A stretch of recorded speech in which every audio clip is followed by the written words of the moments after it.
प्यारे बच्चों, सुप्रभात। आप सभी का नागरिक शास्त्र की कक्षा में स्वागत है। बच्चों, आज से मैं आपको चौथा अध्याय भारत के विदेश संबंध का शुभारंभ करती हूँ। सबसे पहले आपको विदेश नीति किसे कहते हैं इस संबंध में जानकारी देते हैं। किसी देश की विदेश नीति, जिसे विदेशी संबंधों की नीति भी कहा जाता है, अपने राष्ट्रीय हितों की रक्षा करने के लिए और अंतर्राष्ट्रीय संबंधों के वातावरण में अपने लक्ष्यों को प्राप्त करने के लिए राज्य द्वारा चुनी गई स्वहितकारी रणनीतियों का समूह होती है। किसी देश की विदेश नीति दूसरे देशों के साथ आर्थिक, राजनैतिक, सामाजिक तथा सैनिक विषयों पर पालन की जाने वाली नीतियों का एक समुच्चय है। भारत अत्यधिक विकट और चुनौतीपूर्ण दशाओं में स्वतंत्र हुआ था। विश्व द्वितीय महायुद्ध के भयानक महामंजर से बाहर निकला ही था और उसके समक्ष पुनर्निर्माण का प्रश्न प्रमुख था। ऐसी स्थिति में भारत ने अपनी विदेश नीति में अन्य देशों की संप्रभुता का सम्मान करने और शांति कायम करके अपनी सुरक्षा सुनिश्चित करने का लक्ष्य रखा। बच्चों, अब भारत की विदेश नीति के प्रमुख निर्धारक तत्व क्या हैं, इस विषय पर चर्चा करते हैं। इसमें सबसे पहला तत्व है संवैधानिक आधार। भारत के संविधान के अनुच्छेद 51 के अनुसार राज्य को निम्नलिखित कार्य करने के लिए कहा गया है। पहला, अंतर्राष्ट्रीय शांति व सुरक्षा को बढ़ावा देना। दूसरा, अन्य राज्यों के साथ न्यायपूर्ण संबंध बनाए रखना।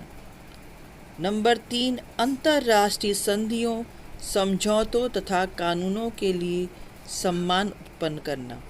नंबर 4, अंतर्राष्ट्रीय झगड़ों को निपटाने के लिए मध्यस्थ निर्णय को स्वीकार करना। दूसरा निर्धारक तत्व है ऐतिहासिक पृष्ठभूमि। करीब 200 वर्षों तक भारत अंग्रेज़ों का गुलाम रहा। फलस्वरूप भारत अन्य राष्ट्रों की तुलना में इंग्लैंड के संपर्क में अधिक रहा और इसी कारण इंग्लैंड की सभ्यता व संस्कृति ने भारत को हमेशा प्रभावित किया। लंबे समय तक साम्राज्यवाद का शिकार रहने के कारण भारत की विदेश नीति भी प्रभावित हुई। अब भारत की विदेश नीति का मुख्य सिद्धांत साम्राज्यवाद और उपनिवेशवाद का विरोध करना था। इसी कारण भारत एशिया व अफ्रीका में होने वाले स्वाधीनता संघर्षों का समर्थन करता रहा है। तीसरा निर्धारक तत्व है भौगोलिक। भारत की सीमाएं पाकिस्तान, चीन, नेपाल और म्यांमार से लगी हुई हैं। कश्मीर के कुछ क्षेत्र की सीमा अफ़गानिस्तान से लगी हुई है। यद्यपि वे भाग इस समय पाक के नियंत्रण में हैं, इन देशों में से संलग्न अपनी सीमाओं को ध्यान में रखकर ही भारत ने अपनी विदेश नीति को निर्धारित किया है। चौथा तत्व है अंतर्राष्ट्रीय तत्व। भारत की स्वतंत्रता के समय दोनों महाशक्तियाँ अर्थात बच्चों अमेरिका और सोवियत संघ में शीत युद्ध चल रहा था। पंडित जवाहरलाल नेहरू ने किसी एक गुट में शामिल होने के स्थान पर दोनों गुटों से अलग रहने में ही देश का हित समझा। सन 1991 में सोवियत संघ के विघटन के साथ ही विश्व की एकमात्र महाशक्ति अमेरिका ही रह गया। इसलिए भारत भी अमेरिका के साथ अपने आर्थिक, सामाजिक संबंधों को मजबूत बनाने पर जोर दे रहा है। नंबर 5 है आर्थिक तत्व। भारत की विदेश नीति को आर्थिक तत्व भी प्रभावित करते हैं। वास्तव में भारत की विदेश नीति और उसके आर्थिक विकास में घनिष्ठ संबंध है। नंबर 6, सैनिक तत्व। भारत की विदेश नीति को सैनिक तत्व ने भी बहुत प्रभावित किया है। अतः भारत को भी अपनी स्वायत्तता की रक्षा के लिए अन्य देशों से रक्षा उपकरण व आधुनिक हथियार खरीदने पड़ रहे हैं। नंबर 7, राष्ट्रीय हित। 4 दिसंबर 1947 को संविधान सभा में पंडित जवाहरलाल नेहरू ने कहा था कि आप कोई भी नीति अपनाएं, विदेश नीति का निर्धारण करने की कला राष्ट्रीय हित के संपादन में ही निहित है।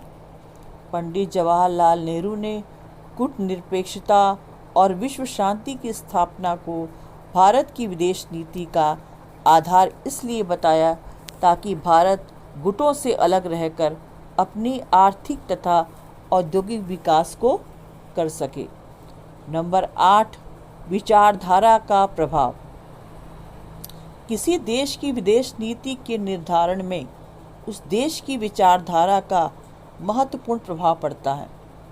भारत में पश्चिमी लोकतंत्र तथा साम्यवाद दोनों के गुणों को पसंद किया जाता है और उनके दोषों से दूर रहना चाहते थे, अतः गुटनिरपेक्षता की नीति को अपनाया गया। नंबर 9, व्यक्तिगत तत्व। भारत की विदेश नीति को राष्ट्र के महान नेताओं के व्यक्तिगत तत्वों ने भी बहुत प्रभावित किया है। पंडित जवाहरलाल नेहरू के विचारों से भारत की विदेश नीति पूर्णतया प्रभावित है। नंबर 10, राष्ट्रीय संघर्ष। भारत की विदेश नीति को प्रभावित करने में यहाँ के राष्ट्रीय आंदोलनों का महत्वपूर्ण योगदान है। जैसे नंबर 1, राष्ट्रीय आंदोलन ने भारत में महाशक्तियों के हाथों की कठपुतली बनने से बचने का संकल्प लिया है। नंबर 2, अंतर्राष्ट्रीय राजनीतिक क्षेत्र में गुटनिरपेक्ष रहते हुए महत्वपूर्ण भूमिका निभाने की भावना जागृत हुई। नंबर 3, सभी तरह के उपनिवेशवाद, जातिवाद व रंग भेद का विरोध करने का साहस हुआ। नंबर 4, स्वाधीनता संघर्ष के लिए सहानुभूति उत्पन्न हुई। बच्चों, तिब्बत, भारत और चीन के मध्य तनाव का बड़ा मामला कैसे बना, इस विषय पर चर्चा करते हैं। तिब्बत मध्य एशिया का विख्यात पठार है। ऐतिहासिक रूप से तिब्बत भारत और चीन के मध्य विवाद का एक महत्वपूर्ण कारण रहा है। समय समय पर चीन ने तिब्बत पर अपना हक जताया और कई बार तिब्बत स्वतंत्र भी हुआ। सन 1950 में चीन ने तिब्बत पर अधिकार कर लिया। तिब्बत के अधिकांश नागरिकों द्वारा चीन के इस अधिकार पर आपत्ति की गई। सन 1954 में जब भारत और चीन के मध्य पंचशील समझौता हुआ, तब उसमें यह बात भी शामिल थी कि दोनों देश एक दूसरे की क्षेत्रीय संप्रभुता का सम्मान करेंगे। चीन ने इसका यह अर्थ लगाया कि भारत तिब्बत पर चीनी अधिकार को स्वीकारता है। सन 1956 में चीनी शासनाध्यक्ष चाउ एन लाई तिब्बत के धार्मिक नेता दलाई लामा के साथ भारत आए। दलाई लामा ने तिब्बत के बिगड़ते हालात की जानकारी पंडित जवाहरलाल नेहरू को दी। चीन द्वारा तिब्बत को यह आश्वासन दिया गया कि उसे चीन के अन्य क्षेत्रों की अपेक्षा अधिक स्वायत्तता प्रदान की जाएगी। सन 1958 में तिब्बत की स्वायत्तता के विरुद्ध चीन की दखल के कारण तिब्बत में सशस्त्र विद्रोह हुआ। इस विद्रोह को चीनी सेनाओं द्वारा कुचल दिया गया। हालत बिगड़ते देख तिब्बत के धार्मिक नेता दलाई लामा ने सन 1959 में भारत से शरण मांगी। दलाई लामा को भारत द्वारा शरण दे दी गई। चीन द्वारा इसका कड़ा विरोध किया गया। पिछले 60 वर्षों से काफ़ी संख्या में तिब्बतियों ने भारत और अन्य देशों में शरण ली है। भारत के दिल्ली महानगर में विशेष रूप से तिब्बती शरणार्थियों की बड़ी बड़ी बस्तियां हैं। धर्मशाला, जो हिमाचल प्रदेश में है, में तिब्बती शरणार्थियों की सबसे बड़ी बस्ती है। इसी स्थान को दलाई लामा ने भी अपना निवास स्थान बनाया है। 1950 और 1960 के दशक में भारत के कई राजनीतिक दलों और राजनेताओं ने तिब्बत की स्वतंत्रता के प्रति अपना विश्वास जताया। इन दलों में सोशलिस्ट पार्टी और जनसंघ प्रमुख थे। चीन द्वारा स्वायत्त तिब्बत क्षेत्र बनाया गया है। इस क्षेत्र को वह चीन का अभिन्न अंग मानता है। तिब्बती जनता चीन के इस दावे को सिरे से खारिज करती है। अधिकाधिक संख्या में चीनी लोगों को तिब्बत में बसाने की चीनी साजिश का तिब्बती जनता द्वारा हमेशा विरोध किया गया है। तिब्बती चीन के इस दावे को भी नकारते हैं कि तिब्बत को स्वायत्तता दी गई है। तिब्बतियों का मानना है कि चीन तिब्बत की पारंपरिक संस्कृति और धर्म को समाप्त करके वहां साम्यवाद का प्रसार करना चाहता है। जो अगला टॉपिक है, भारत की विदेश नीति का परिवर्तित स्वरूप। भारत की विदेश नीति के परिवर्तित स्वरूप की व्याख्या हम सभी निम्नलिखित बिंदुओं के अंतर्गत करते हैं। नंबर 1, सामरिक और तकनीकी ताकत हासिल करने, परमाणु परीक्षण करने और परमाणु अप्रसार संधि तथा CTBT पर हस्ताक्षर न करने की नीति को अपनाया। नंबर 2, बांग्लादेश की स्वतंत्रता के लिए श्रीलंका की सरकार की मांग पर तथा मालदीव को चुनी हुई सरकार का तख्ता पलट होने से रोकने के लिए भारतीय सेनाओं को इन देशों में भेजा गया। नंबर 3, व्यावहारिक कूटनीति को अपनाना, जैसे अफगानिस्तान पर रूसी कार्रवाई पर चुप रहना, नेपाल को चेतावनी देना, इजरायल से राजनयिक संबंध स्थापित करना। नंबर 4, आकार, शक्ति, तकनीक और सैनिक श्रेष्ठता के आधार पर दक्षिण एशिया को भारतीय प्रभाव क्षेत्र बनाना। बच्चों, अगला टॉपिक है भारत की पड़ोसी देशों के प्रति नीति। भारत का मानना है कि बिना अच्छे संबंध के कोई भी देश सामाजिक, राजनीतिक एवं आर्थिक विकास नहीं कर सकता।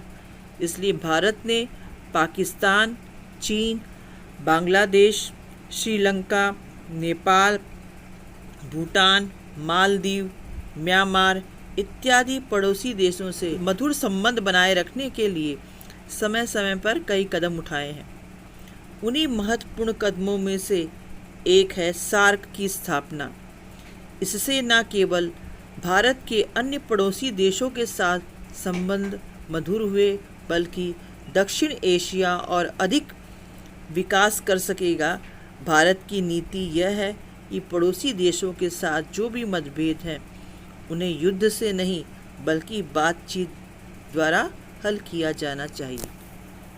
भारत की विदेश नीति के प्रमुख लक्ष्य अथवा उद्देश्य।